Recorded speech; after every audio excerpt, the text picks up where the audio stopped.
कांग्रेस मरी हुई है और बीजेपी लूट खसोट में लगी। कौन बचाएगा नागौर? कांग्रेस ने लूटा, बीजेपी ने चुनके लूटा। चोर चोर मोसेरे भाई, एक सांपनाथ दूसरा नागनाथ है और हमें इन दोनों से लड़ना है। भजन लाल जी ने कभी सोचा कि सीएम बने?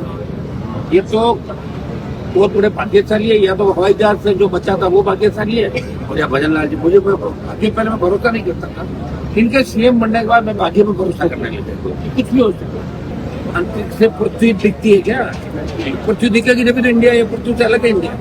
जब पृथ्वी नहीं दिख रही है लेकिन लोगों को पागल बना, मेरा भारत मुझे बहुत अच्छा लगा। अभी की बातों पे काम निकाल, बेरोजगारी आपसे मिट नहीं रही है। पेट्रोल डीजल जा रहा, सवा कमर तोड़ दी महंगाई से, टोल कर्जा, जिस तरह की गुंडागर्दी देश के अंदर हो रही, मेरे भाई बहुत हालात खराब है देश के।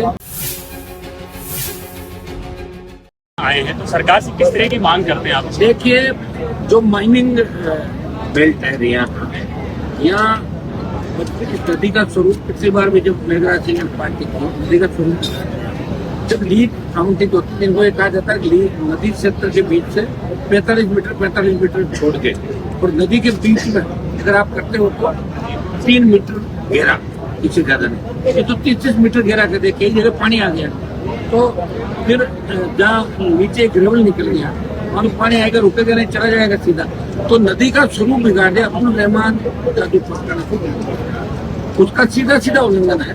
और हम बदलाव जैसे मांग करते हैं कि आप माइनिंग नीति में बदलाव करके किसानों को छोटे पट्टे दें, 1-1 हेक्टेयर के पट्टे, जो अपनी जमीन में लेना चाहे ठीक है, नहीं लेना चाहिए तो नहीं ले बचे।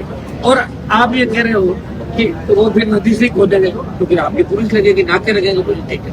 तो किसानों को छोटे पट्टे दें। ये तो एक माफिया से मुक्ति मिली, दूसरे माफिया आ गए, सारा खोदने का बड़ा कर देंगे।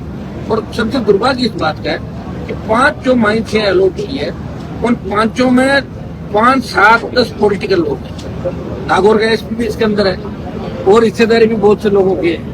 तो इस तरह आप देख सकते हो कि बहुत से mining engineer, RA, IAS, IPS, MLA, पूर्व मंत्री, पूर्व सांसद कांग्रेस बीजेपी के साथ में अलायंस पार्टनरशिप, और इनका कुछ ज्यादा है भी नहीं अपने लोग। जो यहाँ के लोग आंदोलन करें, चढ़ी माता जी का मंदिर वारंटी छोड़ लेंगे 5 नंबर माइन के लिए, 5 नंबर माइन 13 नंबर माइन के लिए। इसमें सारे बड़े लोग हैं बाहर के। हमारे वाले ये घूम रहे हैं यहाँ पे, किसी का 1% होगा, किसी का 1.5, किसी को लाख रुपए में नौकर रखा, किसी को 1.5 लाख। इनको तो भगाना कुछ भी नहीं मिलना, लेकिन इन्होंने ठेका ले लिया, हम ले आएंगे, सवाल गाड़ियां पार कराएंगे। तो ये बहुत बड़ा दुर्भाग्य है कि आजादी के 75 साल बाद अगर लॉ एंड ऑर्डर की ये स्थिति बढ़ते हैं। पिछली बार भी बजरी पर बहुत बड़े आंदोलन राजस्थान में किया, 1 दिन दे दिया करीब, और उसके परिणाम स्वरूप बजरी सस्ती हुई राजस्थान में। हम चाहते हैं कि किसान को, आम मजदूर को, गरीब को बजरी 100, 125, 150 रुपए के अंदर पर टन बजरी मिलनी चाहिए।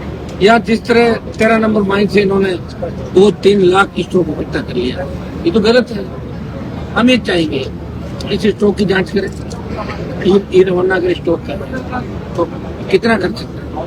अनफन में इन्होंने किया, एक तो पिछली बार जब मेघराज सिंह के खिलाफ FIR भीलवाड़ा यहाँ और जोधपुर बाड़मेर हुई, उसमें 294 49 करोड़ 2 का ही निकला, अभी 350 करोड़ का निकल गया। वो इससे अंदाज हो कितना पैसा कमाते हो। रेत से कितना पैसा कमा रही है सरकार, कितना कमा रही अधिकारी, कितना कमा रहे नेता। तो गरीब आदमी फिर कहाँ जाए, जिसके पास तो रेत ही बेचारे। तो गरीब को रेत बेचने दो, चाहे जिप्सम हो, चाइना कलर हो, सैंड स्टोन हो, टाइम स्टोन हो, इनको खाली करके किसानों को उनके क्षेत्रों में अगर पट्टे दिए जाए। और बड़ी कंपनियां जा रही है, वो बड़ी कंपनियों का विरोध नहीं करते उपचार करें, लेकिन कोशिश ये करें कि उपजाऊ जमीन नहीं देखे उनको सरकारी जमीन उनको दी जाए। अगर गोचर आप देते हो उसके बदले उतनी जमीन ली जाए, ये सरकार का रूल भी है। ये दुर्भाग्य है, 13 दिन से यहाँ के लोग बैठे हैं। और सबसे बड़ी बात, बीजेपी के चेयरमैन खुद बैठे केदारी लाल जी, और इस इलाके से बीजेपी को भारी बहुमत मिला था। और लोगों का ये कहना कि MLA इसके अंदर पार्टनर तो क्या, मतलब हर लीजिए इलाका है 2%, 4%, 5% वगैरह किया होगा, MLA वगैरह चिल्लाए नहीं, ये करते हैं। और भी कई पॉलिटिकल लोगों का नाम है, हमारे नागौर में जिनका भी माइंड चल। आप देखिए, अगर नेताओं को रेत का ही धंधा करना तो फिर नेता क्यों बन? रेत का काम कर लो ना, व्यापारी बन जाओ। अब व्यापार भी करना, नेता भी बनना, इसी जनता का खून चूसना, यही लूट खसोट करना और फिर भाग जाना टाटा बाय बाय, कैसे करने देंगे भाई। अब जवानों को झगड़ा होगा, किसानों को झगड़ा होगा, अपने हाथ में कमान संभालनी होगी। नौजवान जब बदलता जमाना बदल जाता। यहाँ इन लोगों को मैं साथ हूँ। इस आंदोलन को राष्ट्रीय लोकतांत्रिक पार्टी ने हाथ से हाथ में ले लिया है। जब तक इनकी जीत नहीं होगी तब तक मैं खड़ा हूँ। अब देखते हैं कि कौन सा बड़ा माफिया या कौन सा व्यक्ति इन गरीबों की जमीनों की तरफ आंख उठाकर नदी का स्वरूप लेकर बिगाड़ नहीं देगा। स्वरूप नदी हमारी चले, जिससे रिचार्ज हो यहाँ पे पानी किसानों को सुविधा मिले। हम ये चाहते हैं कि नदी का स्वरूप नहीं बिगड़े। हम किसी खिलाफ नहीं व्यक्ति के, लेकिन गुंडागर्दी कतई नहीं बर्दाश्त होने देंगे। चाहे कोई भी हो, कितना ही बड़ा व्यक्ति हो, गुंडागर्दी करेगा तो उसका सामना राष्ट्र। सर यहाँ के अधिकारी तो नंदी को बंदी बता दिया सर। यहाँ के अधिकारियों ने तो खूब चोरी चकारी की, लेकिन दुर्भाग्य से हमारी सरकार नहीं ना राजस्थान में। हमने ज्यादा भ्रष्टाचार के खिलाफ मामले उठाए, लोगों ने हमारी सारी सीटें रखी, एक एमएलए भी नहीं छोड़ा विधानसभा। फिर भी मैं लड़ रहा हूँ राजस्थान को बचाने के लिए, लोकतंत्र को बचाने के लिए।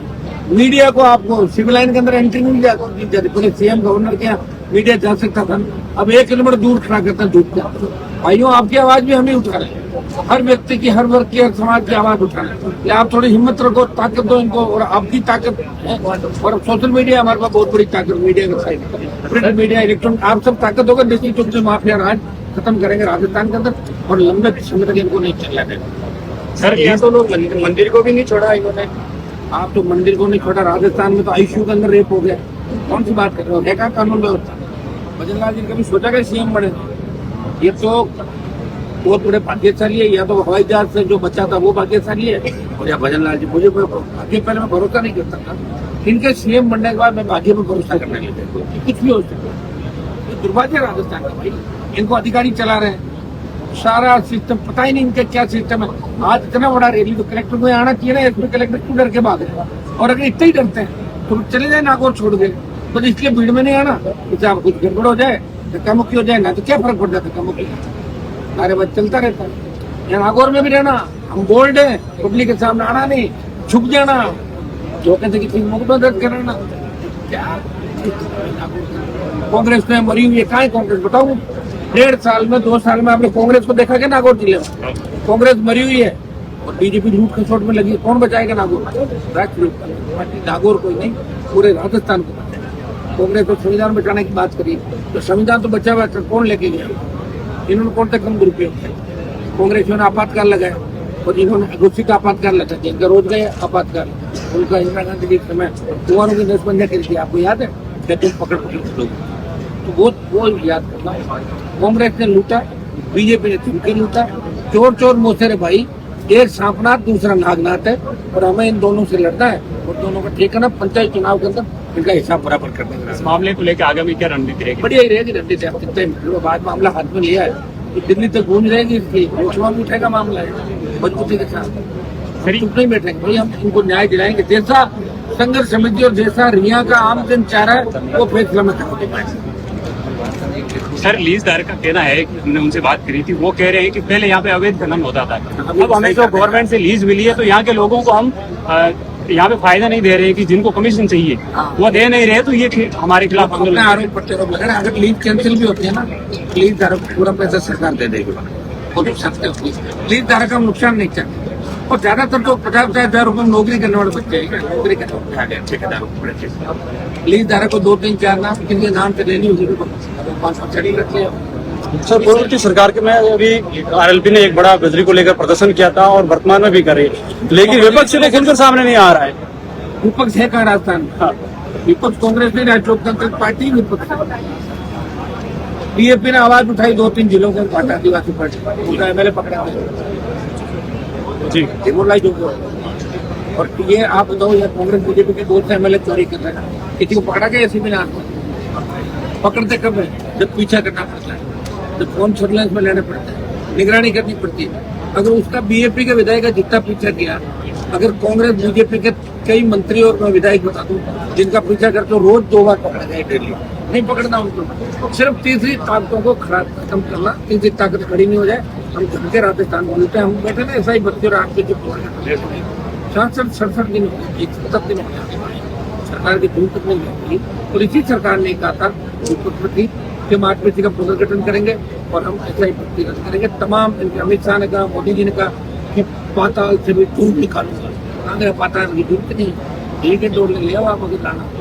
लेकिन इनको लोगों को बेवकूफ बनाना, कितना बेवकूफ बना रहे हैं। अभी जो अंतरिक्ष के अंदर अपना ये यात्री है शुक्ला, तो किस तरह कह रहे हैं कि शुक्ला जी ने मुझे कहा कि मेरा इंडिया ऊपर से बहुत खूबसूरत दिख रहा है। क्या दिखता है क्या अंतरिक्ष से इंडिया?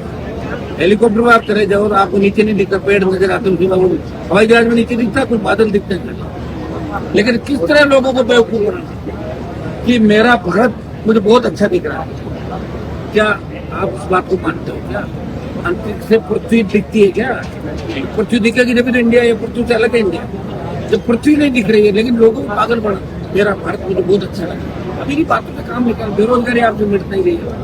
पेट्रोल डीजल जा रहा, सवाल सुन, कमर तोड़ दी महंगाई से, टोल कर्जा, जिस तरह की गुंडागर्दी देश के अंदर हो रही मेरे भाई, बहुत हालात खराब है देश के। कांग्रेस के अंदर भी किस तरह के नेता है, उनके नेतृत्व में हम तो ये सोच रहे हैं आगे होगा क्या, हमारे जैसे लोगों को क्या होगा जो थर्ड पार्टी बात करते लड़ा। वो तकलीफ हमारी राज्य से हमारी है, और फिर भी हम लड़ेंगे, थकने वाले नहीं है। अगर भगत सिंह जी ये सोच लेते हैं कि मेरी कुर्बानी से मेरे घर से कोई पीएम नहीं बन रहा है, मैं क्यों दूं? मैं देश आजाद कैसे? हनुमान बेनीवाल लड़ाई लड़ेगा किसान को जिंदा रखने के लिए, जवानों के हक अधिकार के लिए और आम आवाम की सुरक्षा के लिए और राजस्थान का मान सम्मान बढ़ाने के लिए। रिजल्ट चाहे 0 हो कोई फर्क नहीं पड़ता, हमारी जंग जारी रहेगी। मामले यहाँ पे वार्ता सफल नहीं होती है फिर कुछ का प्लान बनेगा, वही कर देंगे सारा। चिंता की कौन सी सफल होती है? सब बढ़िया जैसे ये माइनिंग चालू हुई थी, माइनिंग स्लाइस में उसी दिन वो फायरिंग करके उन्होंने आतंक मचाएंगे ना, आतंक मचाने के लिए। उसके 50 सेकेंड में एक 16 साल के लड़के को पीछे से मारे, तो एक्सपेक्ट हो गया, एक्सपेक्ट हो गया बच्चा। बदली माफिया की टक्कर से, हाँ, 444 की टक्कर से वो पता चला गया। और नेक्स्ट एक्सीडेंट और हुआ था, वो तो बेचारा ठीक है, सबको ठीक कर देंगे। 00 है कोई दूसरा मैं आ गया ना।